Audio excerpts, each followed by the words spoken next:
नमस्कार। देश काल में आपका स्वागत है। मैं हूं मुकेश कुमार।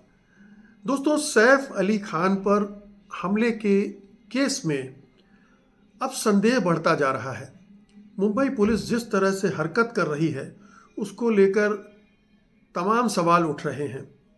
अब देखिए कि ताज़ा रिपोर्ट में पहले ये आया कि जो फिंगरप्रिंट शरीफुल, जिसको गिरफ्तार किया गया है सैफ अली खान पर हमले के मामले में, जिसे बांग्लादेश की नागरिक बताया गया है, और मुंबई पुलिस ने कहा है कि उसने बहुत सारी चीज़ें बरामद की हैं वगैरह वगैरह।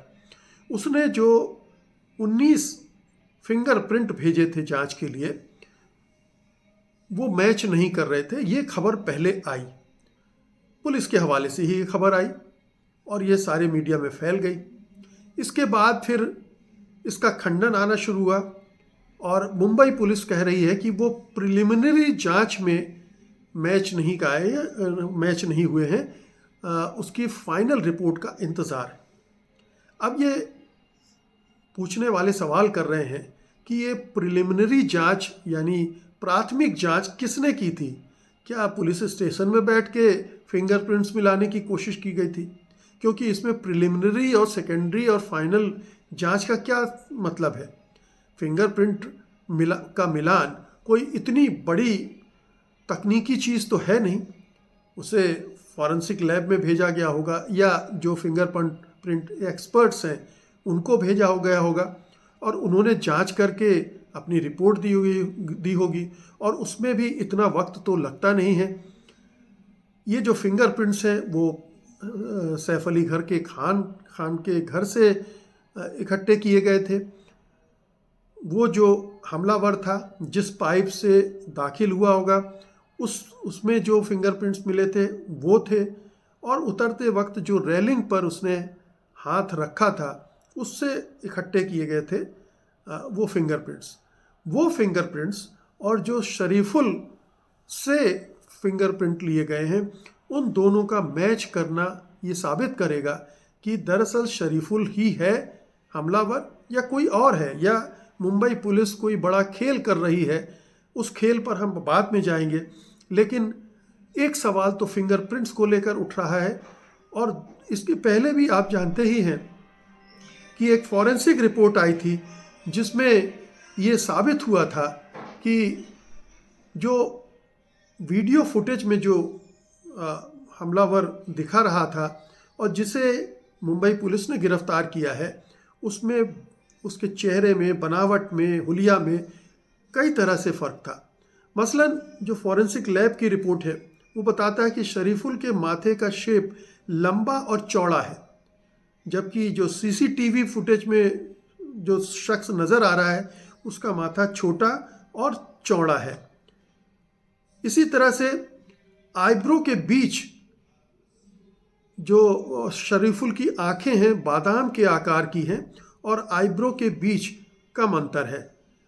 जो सीसीटीवी में फुटेज दिख रहा है उसमें आंखें गोल हैं और आईब्रो के बीच की दूरी ज़्यादा है।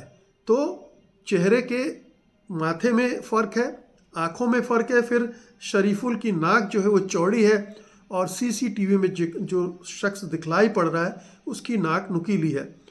होठों के शेप में भी फ़र्क है।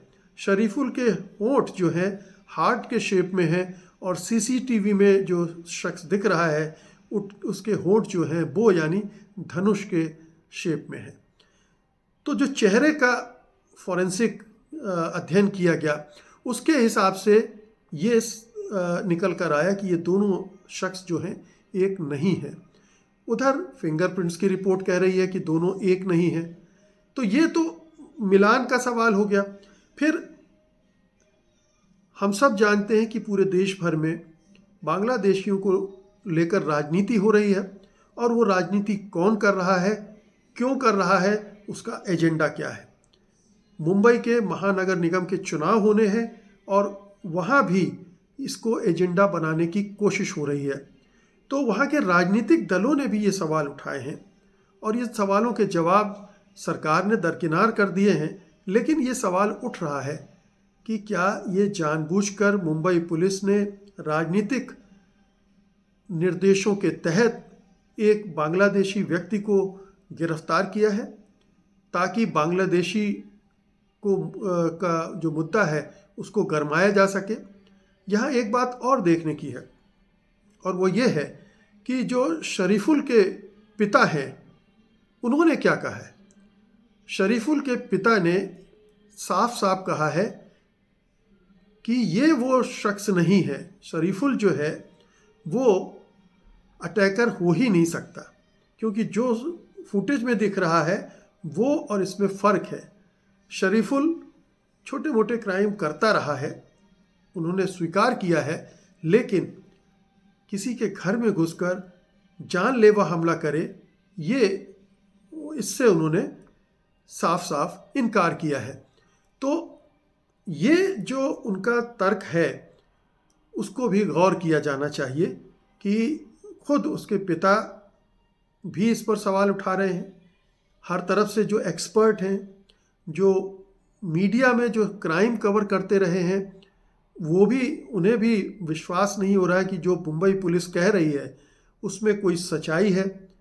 तो हर तरफ से सवाल उठ रहे हैं, और सबसे बड़ा सवाल तो यही उठ रहा है कि ये जो खेल हो रहा है, बांग्लादेशियों के नाम पर जो राजनीति करने की कोशिश हो रही है, वो कितना उचित है। उचित तो बिल्कुल नहीं कहा जा सकता है, क्योंकि इस तरह की राजनीति इस तरह के क्राइम में नहीं होनी चाहिए। क्या महाराष्ट्र की सरकार, देवेंद्र फडणवीस की सरकार दो तरह से इस मुद्दे को भुनाने की कोशिश कर रही है।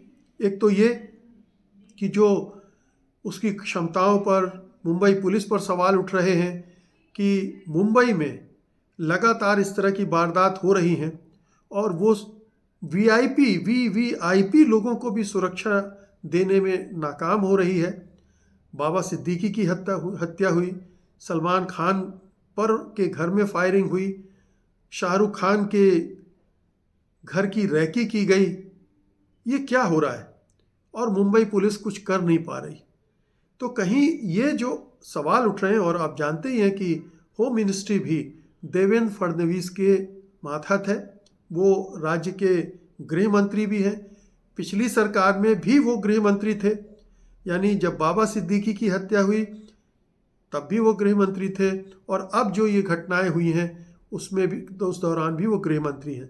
तो सवाल सीधे उन पर भी उठ रहा है, सवाल मुंबई पुलिस पर भी उठ रहा है, सवाल पूरी सरकार पर उठ रहा है कि वो इस तरह की घटनाएं मुंबई में हो रही हैं और वो कुछ कर नहीं पा रही है, नाकाम हो रही है। तो अपनी नाकामी से ध्यान हटाने की कोशिश है एक। दूसरा ये, जैसा मैंने कहा कि बांग्लादेशियों के सवाल को उठाओ, बांग्लादेशियों के मुद्दे को उठाओ और राजनीति को गरमाओ।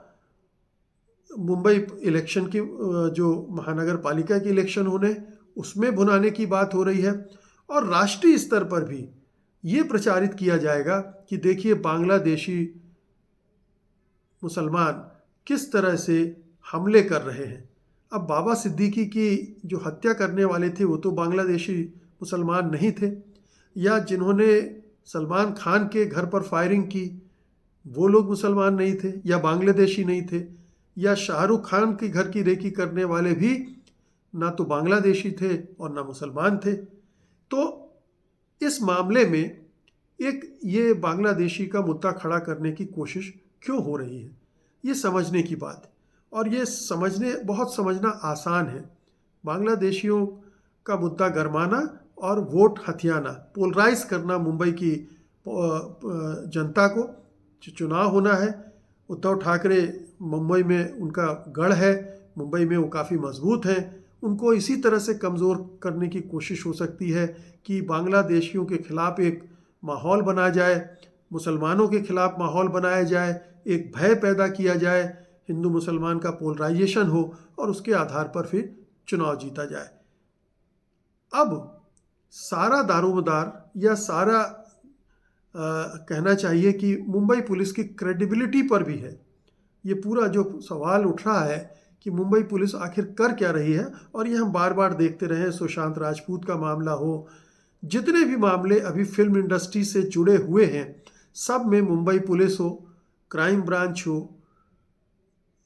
जो भी वहाँ की स्थानीय सुरक्षा एजेंसियां हैं उन सब की भूमिका बहुत ही संदिग्ध रही है।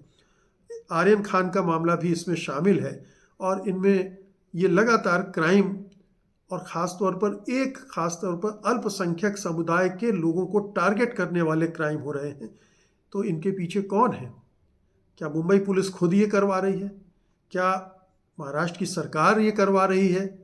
क्या महाराष्ट्र की सरकार इन मामलों को हैंडल नहीं कर पा रही? क्या है वजह? ये एक बड़ा सवाल है। तो बड़ी चिंता की बात है। ये सैफ अली खान शायद बोलने के लिए तैयार नहीं होंगे। एक अल्पसंख्यक समुदाय होने के नाते सच बोलना भी खतरनाक हो सकता है। शायद वो शरीफुल को पहचान सकते हैं कि वो वही था या नहीं था।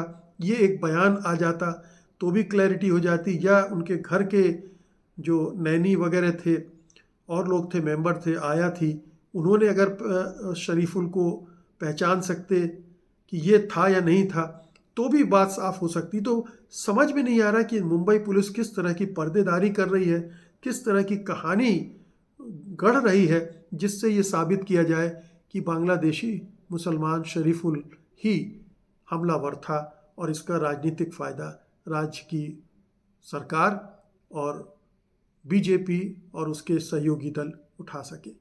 बहुत ही दुर्भाग्यपूर्ण है। इसका सच कभी आएगा सामने या नहीं आएगा ये देखने की बात है, लेकिन सच सामने आना चाहिए और अगर ये धोखाधड़ी की जा रही है तो वो एक्सपोज होना चाहिए। बहुत बहुत शुक्रिया आपका। धन्यवाद। नमस्कार।